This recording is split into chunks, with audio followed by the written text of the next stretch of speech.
কি আহিব 24 ঘণ্টাৰ ভিতৰত আহে দাদা মেছেজ কোনক কি আহিব হোৱাটছআপত চাবলৈ নেট যদি নাথাকে ক'ৰবাত চাবা তোমাৰ কি এইবিলাক ডিজিটেল ইণ্ডিয়া কথা কৈ আছো দেই শ্বপিং মলৰ চতুৰালি গ্ৰাহকৰ পৰা কেনেদৰে কলাধন সংগ্ৰহ কৰে একাংশ শ্বপিং মলে সহজ সৰল গ্ৰাহকক কেনেদৰে প্ৰবঞ্চনাৰে ঠগে জানি আচৰিত হ'ব হোৱাটছআপৰ অজুহাত দি কেনেদৰে চলাই নিছে কলা সাম্ৰাজ্য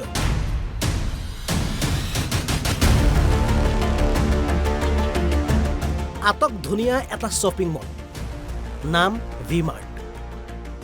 হয়তো এই ভি-মাৰ্ট ব্ৰেণ্ডৰ কথা প্ৰায়বোৰে জানে এই ভি-মাৰ্ট শ্বপিং মলটো আছে বিশ্বনাথৰ চহৰত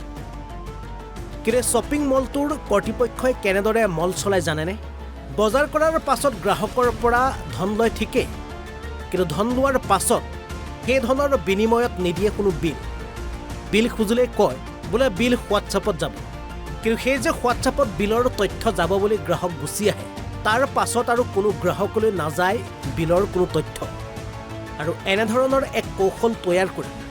গ্ৰাহকক প্ৰতাৰণা কৰাৰ সমান্তৰালত বস্তু কিনা বেচা কৰাৰ কোনো তথ্য নাথাকে তেওঁলোকৰ কম্পিউটাৰ ছিষ্টেমত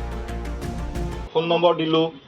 এটা মেছেজ এতিয়ালৈকে মেছেজ কি আহিব 24 ঘণ্টাৰ ভিতৰত আহে দাদা মেছেজ কোনক কি আহিব হোৱাটছআপত চাবলৈ নেট যদি নাথাকে ক'ৰবাত চাবা তোমাৰ কি এইবিলাক ডিজিটেল ইণ্ডিয়া কথা কৈ আছো দেই হোৱাটছআপ টেক্সট মেছেজ আহিব লাগে আকৌ হোৱাটছআপ কিছুমানে হোৱাটছআপ নাথাকে সৰু মোবাইল সেই ঠেলা ৰিক্সা কি কৰিব সৰু সৰু মোবাইলটো হোৱাটছআপ চলাব নেকি মই হেৰি কৰি আছো আৰু এইখন বিল মেনেজাৰ কোন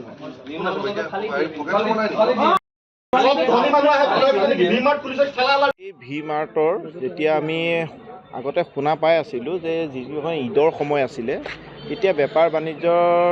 যিখিনি কৰি আছিলে তেখেতসকলে মানে যিখন বিল থাকে সেই বিলখিনি দিয়া নাই বুলি আমি শুনি আছিলোঁ আজি আমি বজাৰ কৰিবলৈ আহোঁতে নিজেই প্ৰত্যক্ষ কৰিলোঁ তেওঁলোকক যে বিলখন আমাক দিয়ক বুলি কওঁতে তেখেতসকলে দিব পৰা নাই কৈছে যে হোৱাটছআপৰ জৰিয়তে আপোনালোকৰ বিলটো পে'মেণ্ট হ'ব কি বোলে আপোনালোকে পাব বুলি কৈছে এতিয়া ঘটনাৰ কথাটো হ'লগৈ দুখীয়া সৰ্বসাধাৰণ মানুহৰ যিটো প্ৰিপেইড মোবাইল থাকিব কম দামী মোবাইল থাকিব এই মোবাইলখিনিত তেখেতসকলে হোৱাটছআপৰ জৰিয়তে কেনেকৈ যাব আৰু ইমান ডাঙৰ এটা সৰ্ববৃহৎ প্ৰতিষ্ঠান ভি-মাৰ্ট তেখেতসকলে শ্বপিং মল এটা এই শ্বপিং মলটোৰ যান জঁটৰ এটা বিশ্বনাথৰ ডাইৰেক্ট সমস্যা কৰি আছে বুলি আমি ক'ব পাৰোঁ পৌৰসভাই ইয়াৰ কি ব্যৱস্থা লয় আমি জনা নাই আমি পৌৰপতি মহোদয়কো ফোনযোগে তেখেতক জনাইছোঁ কিন্তু এতিয়া আপোনালোকে নিজে প্ৰত্যক্ষ কৰক যে ইয়াত কোনো পাৰ্কিঙৰ ব্যৱস্থা নাই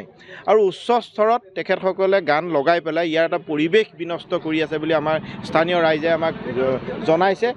এই কথাটোকে আপোনালোকৰ জৰিয়তে আমি জনাব বিচাৰিছোঁ যে মানে কৰ ফাঁকি দিয়াটো অপৰাধ যদি হয় তেখেতসকলৰ ওপৰত একশ্যন এতিয়া ইমিডিয়েট ল'ব লাগে জিলা প্ৰশাসনে আৰু যেতিয়ালৈকে তেখেতসকলৰ CCTV ফুটেজ আছে সেই ফুটেজবিলাক সংগ্ৰহ কৰি পেলাই সঁচা মিছা চাই মেলি লৈ পেলাই মানে মেনেজাৰক অতি শীঘ্ৰে মানে এৰেষ্ট কৰিব লাগে বুলি মই ভাবোঁ এই ভি-মাৰ্টে মানে আমাৰ বিশ্বনাথ চাৰিআলিত বহুত মানে অশান্তিৰ সৃষ্টি কৰিছে লগতে ইহঁতে কি কৰিছে কেইদিনমানৰ পৰা আকৌ চাইছোঁ যে ইহঁতে মানে কিছুমান বস্তু বিলিং নকৰে কাষ্টমাৰক মানে ইহঁতৰ নাজানো কি হেৰি সমস্যা নাই বা ইহঁতৰ নিজে কৰ ফাঁকি দি আছিল নাজানো লগতে পাৰ্কিং ব্যৱস্থা নাই আৰু গোটেই দিনটো মাইক ইমান বজাই ৰাখে যে মানুহ ওচৰ চুবুৰীয়া দোকানদাৰীবিলাকে মানে দোকানদাৰীটো বাদে দিয়ে ওচৰ চুবুৰীয়াত মানুহ ষ্টুডেণ্ট আছে ইয়াত মানুহ থকাখিনি বিৰাট অশান্তিত ভুগিছে গতিকে মই আপোনালোকৰ চেনেলৰ যোগেদি জনাব বিচাৰিছোঁ যে এইখিনি ব্যৱস্থা যাতে ভাল কৰি দিব যাতে বিশ্বনাথৰ পৰা ত্ৰিবেণী বৰাৰ ৰিপৰ্ট অসম লাইভ 24